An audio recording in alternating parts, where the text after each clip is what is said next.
Okay, just finished up a Friday practice, and happy to answer any questions you may have.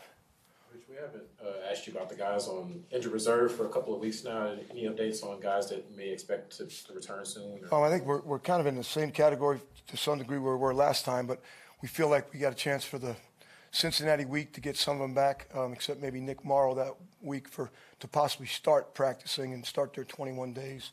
I'll know as we get closer into next week. And then hopefully the week after that, I think Dallas or whatever's after that, we have a chance to get 2 or 3 of them back, just depending on positionally or how they're coming along. So. Now that Devontae Booker is in at running back for the Giants, he's a familiar face to the Raiders. So how has the team prepared differently for him as they might have for Saquon? Well, they're both talented backs, and certainly we had Booker here. We had a great love affair with him, and not only was he a heck of a running back, he played on teams and did a lot of things. But if you look at the Kansas City game the other night, he had a tremendous game, and whether he's running inside or whether he's running stretch for them, and he's big in the passing game and big in the screen game. So we're really preparing to play against a really good back, regardless of who's back there. How much has your familiarity with Jason Garrett helped you guys as you prepare for this game, knowing what he likes to do offensively?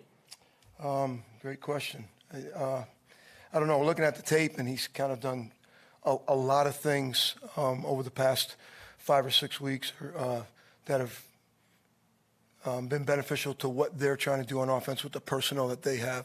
We all know that they've had guys playing, then they've lost guys, they've had offensive line guys get hurt, and receivers in and out. So I think he's doing a great job of with the personnel he has, trying to still put themselves in position to score points, to move the ball, move the chains. I think Gus probably alluded to that a little bit yesterday as well. Rich, every coach has a different style. Some are rah-rah, some are more reserved, but you've been through it. Your whole tenure as head coach, there's been crisis or trouble going on. And you've been such a steady force. The players, the other coaches have all credited you. Can you talk about that? Is it something that came from your father? Is it your mom, your parents? Can you kind of let us in on that? Interesting question. I'm 61 years old, and so I'd like to think along the lines you gain some wisdom and you gain some experience, and you go through things, whether it's with family or that I grew up with, or family that I have my own now, and then being around a lot of players, and the former players that I had 20 years ago in Tampa, I'm still in touch with, and they've gone through experiences, and some of them are coaching their kids. And so I think it's a combination maybe of all those things: age, wisdom, and with age comes experiences, both positive and negative. And you'd like to think you learn from them, and you'd like to think you can improve and keep moving forward. And I think that's probably the message we try to give our players, and I think that's you try to live that way to some degree if you can as well. So I try to do it with my own kids. I got a kid that is one of those wildland firefighters, and so he goes through a bunch of different experiences than I do, and so I learn from him and the things he's had to go through and some of that. So I just think we're all trying to learn.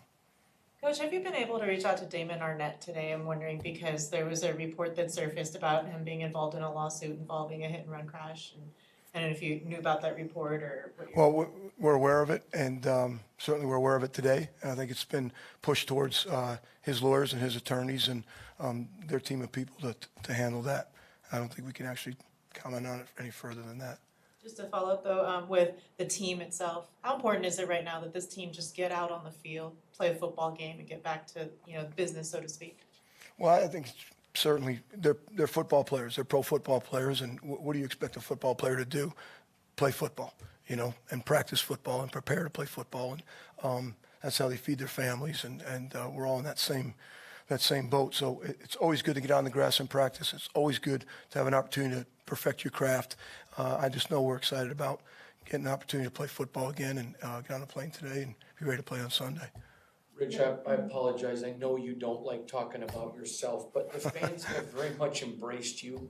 So I'm curious about your head coaching style. Can you maybe talk to us about some coaches over the years that you've learned from who have molded you into how you are as a coach, sir? I'm really respectful of the question, and maybe there'll be a time in the future that we can indulge into that, certainly. But today, I think we had a really good Friday practice, and I think those guys took care of each other today where they ran around, and I think they're, again, excited to get on a plane and go put forth another opportunity to forge our identity, but I appreciate the question. But you said Wednesday you all were clean injury-wise. Has that held up throughout the rest of the week? I apologize, but I said Wednesday you said that you all were clean injury-wise. Has that held up throughout the? it is. We've actually gone through the whole week, all through today. No one got tripped up, and we're good to go. Has the emotions of facing the Giants kind of sunk in? Say it one more time. The emotions of facing the Giants for you personally, has that sunk in yet now that it's closer? Again, you know, if I told you my history of the Giants, you'd laugh, but I try to do it with that joke about my dad. So fortunately for me at this particular point in my career, personally, we've played him so many times that I've had an opportunity to just treat it as another game. And so maybe that's fortunate for me. So, but I do love the Giants as long as we're not playing them. Okay, thank you. Thank you. Coach, you're good.